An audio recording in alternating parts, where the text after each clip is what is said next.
ये माथा फट गया, छात्र का आंदोलन हो रहा था, तो क्या ये सातवीं फिल्म मुख्यमंत्री से बच्चा भी नहीं समझता, तो इसकी बात याद है ना, किसी का माथा फोड़वा दीजिएगा। जंजीज की ताकत को सेंट्रल सरकार भले ही कम आंक रही थी कि अरे बच्चे हैं क्या ही कर लेंगे, कुछ दिन सड़क पर हो हल्ला करेंगे, शोर मचाएंगे, फिर अपने अपने घर चले जाएंगे।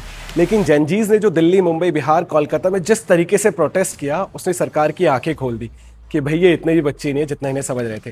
लेकिन लगता है बिहार सरकार ने इससे कुछ भी नहीं सीखा, तभी जंजीज और जन अल्फा के साथ एक साथ पंगा लेने पे उतारू हो रही है। अब एक 6 साल का बच्चा सरकार से सवाल कर रहा है, बता रहे कि भाई सरकार में बैठे अनपढ़ मंत्री पढ़े लिखे एस्पिरेंट की बात क्यों नहीं समझ पा रहे। लेकिन जब सरकार के खिलाफ प्रोटेस्ट करने वालों में जंजीज के बाद जन अल्फा भी आने लगे तो समझ लो प्रॉब्लम थोड़ी बड़ी है। बताता हूँ कैसे। देखो, पटना में बीपीएससी टीआरई 4 के एस्पिरेंट प्रोटेस्ट कर रहे थे।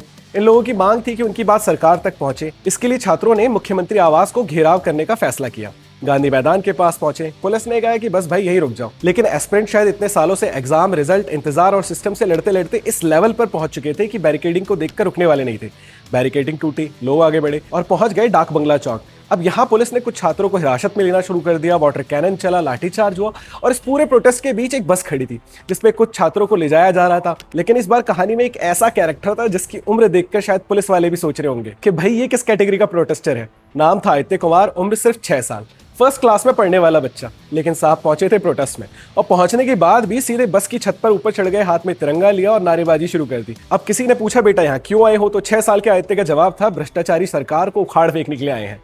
अब भाई जिस उम्र में हमसे पूछा जाता है कि बड़े होकर डॉक्टर बनोगे, इंजीनियर बनोगे या पायलट, उस उम्र में ये बंदा सोच रहा है कि सिस्टम कैसे ठीक होगा। फिर उससे पूछा गया कि डर नहीं लगता, तो भाई साहब ने साफ कह दिया मैं डरने वाला नहीं हूं। उनका कहना था कि जिन छात्रों के भविष्य के लिए प्रोटेस्ट हो रहा है उनका माथा फोड़ा जा रहा है, उनके साथ जो भी हो रहा है कल मेरे साथ भी हो सकता है। और यही इस पूरी कहानी की सबसे डेंजरस लाइन है, क्योंकि प्रोटेस्ट में आए हुए बहुत सारे लोग अपने आज के लिए लड़ रहे थे, लेकिन ये 6 साल का बच्चा अपने कल के लिए लड़ रहा था। और मजे की बात यही कि आदित्य पहली बार प्रोटेस्ट में नहीं आए थे, उससे पहले भी पेपर लीक के मुद्दे पर पटना पहुंचे थे, स्टूडेंट्स की हंगर स्ट्राइक में पहुंचे थे और वहां भी कह रहे थे मैं भी स्टूडेंट हूं, मेरे भविष्य में भी ये प्रॉब्लम हो सकती है।